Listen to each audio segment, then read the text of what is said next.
and protect us. I will never make that mistake, and we should all swear that make sure that we're all behind who's ever leading this country. So before I started, thank you. Before I start talking politics, just let me tell you what I've told the service members and military families everywhere I've been during this campaign. As Commander-in-Chief, I promise to never put our fighting men and women in harm's way unless absolutely necessary. And as President, I promise to ensure that all our veterans have the resources and support they need to succeed in and out of uniform. And I will work every single day to make sure that this country repays the great debt that we owe them. It's simple. We need to fight for those who fight for us. That's what being a good leader is all about. But right now, I think it's safe to say we have a leadership vacuum in the White House, and it could not come at a worse time. The coronavirus has already arrived here in America, and make no mistake, the incompetence in the White House is endangering lives and hurting our economy. And the fact is, President Trump was briefed on the virus 2 months ago, but he buried his head in the sand. And in that time, a virus that originated in a port city in China has exploded into a global pandemic, and thousands of people have died already. And his failure to prepare is crippling our ability to respond now that it's right here. The president is not a scientist, and that's a nice way to put it. He doesn't even seem to believe in science. He is not leading. He is reacting much, much too late. And this week, the stock market has plunged partly out of fear, but also because investors have no confidence that this president is capable of managing the crisis. They know what we know. He fired scientists. He cut funding for the Centers for Disease Control. He failed to invest in emergency preparedness. And in situations like these, it is critical that the government provide clear and consistent and honest answers. Unfortunately, Trump has done exactly the opposite. He has downplayed the crisis and predicted it will be all over in 2 months, even though he has absolutely no idea what he's talking about. I've devoted my life, as many of you know, to protecting public health as mayor and through my philanthropy. I've also built a global business and spent a lot of time traveling all around the world, so I understand the interconnections of the global economy. And I do understand that the economic damage that bad policies can cause, whether they are trade policies or public health, right now the market is pricing in the president's mismanagement and incompetence, and we're going to have to pay a heavy financial cost for that, in addition to the even more serious health costs that we face. And many people will die, it looks like, assuming that virus continues the way it's going at this time. In times like this, we need strong, proven leadership in the White House, and we need someone who has led during a crisis, who believes in science, and who invests in prevention and preparedness, and who listens to experts. We need someone who understands that the U.S. is responsible both for keeping Americans safe from a pandemic and for helping to lead the global response to it, to combat it. We need a president who will make protecting the health of the American people their #1 priority at all times. And I can promise you that is the kind of president that I will be. Yeah.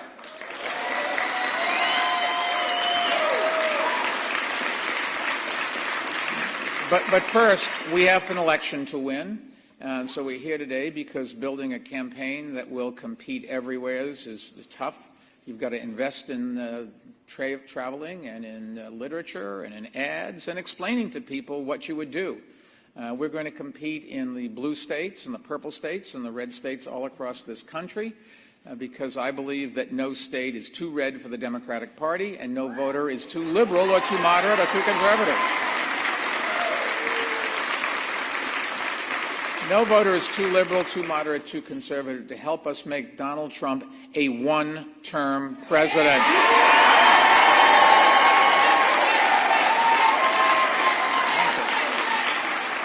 Well, it's easy to tell where all of us, including me, are.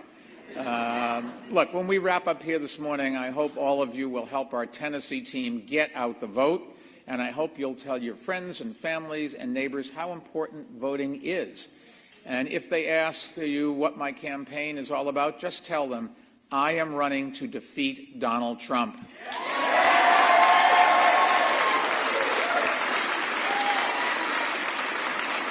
couple of weeks ago, somebody came up to me and said, "It's an outrage you're spending all this money."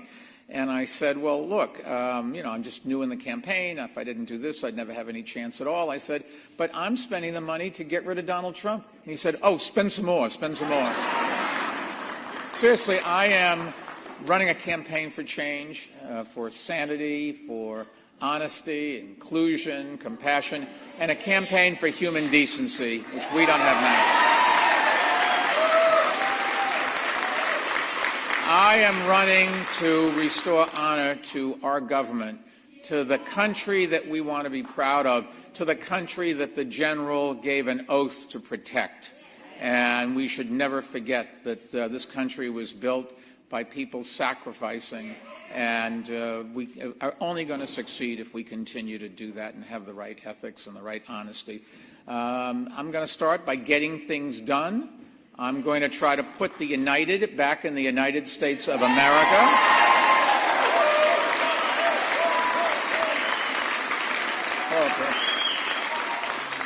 Back in, hello up there. Didn't mean to forget you. Back in 2016, I spoke at the Democratic Convention in Philadelphia, and I warned that Donald Trump was not fit for the office. Actually, I used some different language, but that's okay. And then in 2018, I worked to hold him accountable by flipping 21 House seats. That made Nancy Pelosi Speaker and allowed us to begin holding Trump accountable.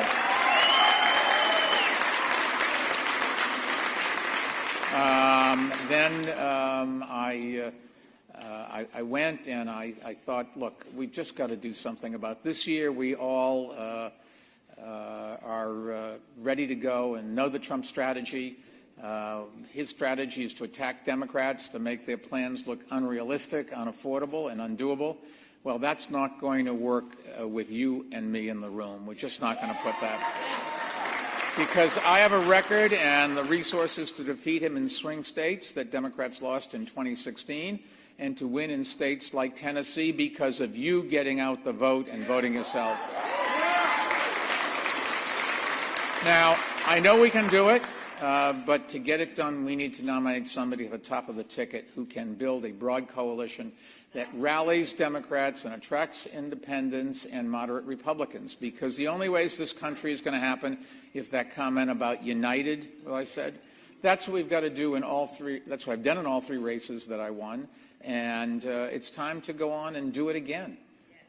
So I've won them all, and it's time to go and continue. This country is something that is precious.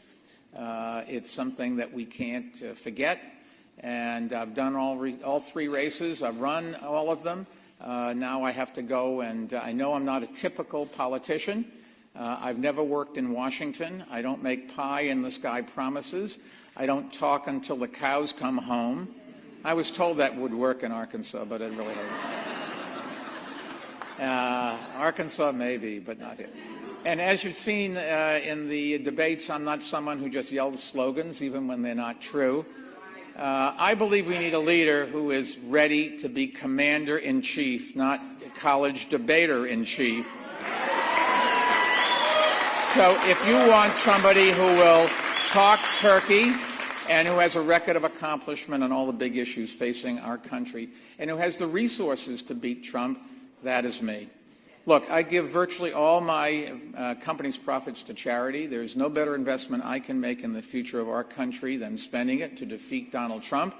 And if you think this campaign is expensive, just imagine what 4 more years of Donald Trump will cost our country. I think it would be a catastrophe, and I'm in the race to stop it. Now, even though Donald and I are both from New York, we couldn't be more different. In fact, you might say I'm the un-Trump. Just think about it. He breaks promises. I keep them. He divides people. I try to unite them. He is a climate denier. I'm an engineer. I actually believe in science. Imagine that. He tweets. I follow facts and respect data, and I try to tell the truth. He looks out for people who inherited their wealth like him, and I started with nothing but my parents teaching me hard work and ethical behavior. And I can tell you I will get taxes raised on the wealthy so we get the revenue to start fighting income inequality. I'm paying for the infrastructure and investing in emergency preparedness and extended health care and improving education and all the other things we need to strengthen our great country right now.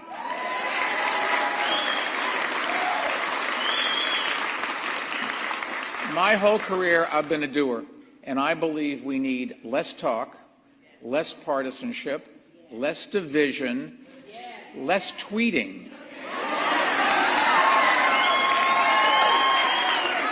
Now, at every single one of these speeches, I always make the same commitment. I commit that when I'm in the White House, no more tweeting from the Oval Office. Well, it's easy for me to say because I can't spell. But then again, neither can Donald. That's exactly right. He plays golf a lot better than me. I played with him in 2 golf tournaments, charity tournaments, with Billy Crystal and Joe Torre, who was the manager of the Yankees at the time. Torre's mother, I think, was an abused woman, and it was 2 golf tournaments, charity tournaments, and had to be 15 years ago. And I remember Trump hit the ball a long ways. He didn't cheat because nobody was keeping score. But anyways, I've been pretty blessed in life. And there's nothing that Trump can do or say to hurt me. But he has hurt a lot of other people. And that's why I'm running to stand up for the Americans who've lost a job or lost their insurance or can't pay their college tuition. Now, you've all heard the slogan, Mike will get it done. And if you haven't heard it, then I've wasted a lot of money on these ads. But let me tell you seriously what the it is in Mike will get it done. It means winning this November and sending Donald Trump back to Mar-a-Lago permanently.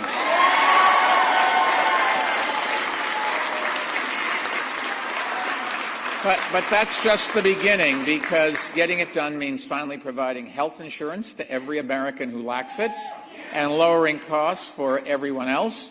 And we can do it without kicking 155 million people off their employer-provided health insurance or imposing a large tax on working people. Getting it done means passing common-sense gun safety laws that protect our children and communities. I noticed there's some people across the street with Trump signs and pro-gun signs. One guy's got an AK-47 over his shoulder. I didn't rush out to go over and shake his hand. Although if it was possible, I would do it. Getting it done means making America a global leader in the fight against climate change. Getting it done means creating good jobs and higher wages. Getting it done means addressing discrimination and inequality. Getting it done means finally fixing our broken immigration system and creating a path to citizenship for 11 million people living in the shadows. Getting it done means protecting a woman's right to choose and appointing judges who will defend that. Now, it won't be easy, but I know we can do it, because unlike other candidates, I don't just talk about doing things. I have a record of reaching out across the aisle and getting them done. And I just thought I'd give you a couple quick examples of how that works. Other candidates talk about raising teacher salaries. As mayor, I raised them by 43%. And I raised cops and firefighters and sanitation workers and all the other 300,000 people that work for New York City. Because if you want good people and you want them to be incentivized to really work hard, you got to pay them. They have families too, just like I do. Other people talk about improving public schools. I raised graduation rates by more than 40%. They talk about improving health care. I cut the number of uninsured in New York City by 40% and improved care for mothers and babies and raised life expectancy by 3 whole years. Now, I'm not suggesting you all have to move to New York, but if you want to live longer, vote for me.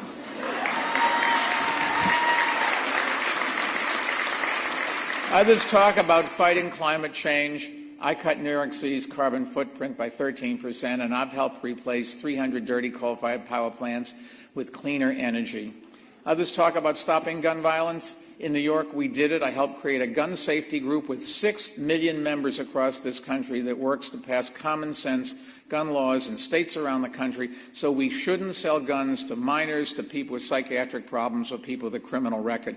Nobody's talking about taking guns away from everybody, just shouldn't sell to those three groups. And in fact, the law that prohibits you from doing that is a federal law. It applies to all gun dealers. It just doesn't apply to gun shows and internet sales, and that's all we're trying to do. If you did that, you would dramatically reduce the 40,000 people who die every year from gunshots in this country. Better than half suicides, and the rest are murders. You've just got to stop this, and it's nothing to do with the Second Amendment. Now, I know how to bring people together to solve problems. One of the ways to do it is to patronize this great establishment and have a little bit of bourbon. Wouldn't hurt you, and the owner would be very happy to sell it to you. Seriously, that's how I run my business and how I ran New York City, by helping people come together. And after the devastating terrorist attacks of 9/11, we brought people together with a lot of help from cities and states all across this country and around the world, too, in fact. We created something like 500,000 new jobs and 175,000 units of affordable housing.